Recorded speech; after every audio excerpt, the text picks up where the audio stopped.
पण मग कसं आहे माहिती आहे का बच्चू भाऊ, मी आता आलो होतो तुम्हाला निवडणूक काळाच्या अमरावतीत आपण भेटलो होतो. त्या दिवशी तुमचं ग्राउंडवरती आंदोलन सुरू होतं.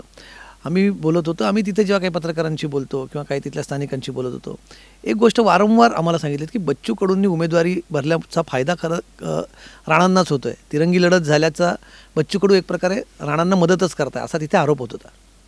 मला असं वाटतंय का एकतर ते ज्यांनी तुम्हाला सांगितलं असेल त्यांना एकतर ज्ञान नसेल, नॉलेज नसेल, किंवा ते आमच्या द्वेषापोटी तुम्हाला सांगितलं असणार. आम्ही जिंकासाठी लढलो आहे. त्यांना कोण पडतं आणि कोणाला फायदा होता हा विषय नाही आहे.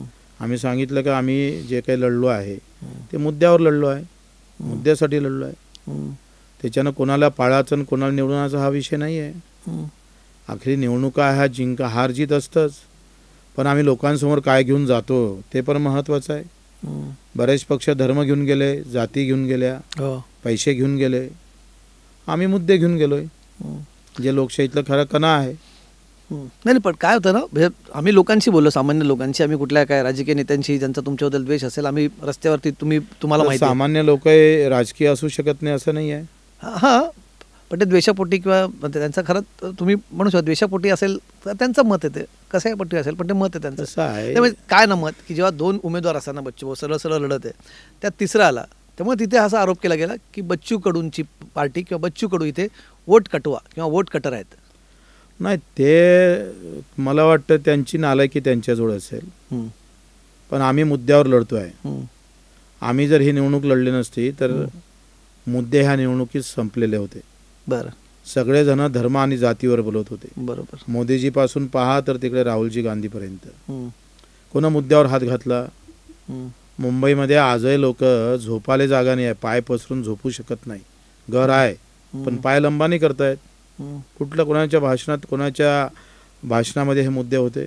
त्या गोदरेजनं 3,000 एकर जमीन जे कमावली ते इंग्रजाचा हस्तक्षेप म्हणून भेटली आहे.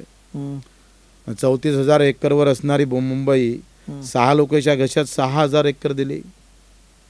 5-6 लाख लोक रस्त्यावर झोपतंय आणि असलं घर तिथं पाय लंब करू शकत नाही अशी अवस्था असताना हे मुद्दे गेले कुठे निवडणुकीत?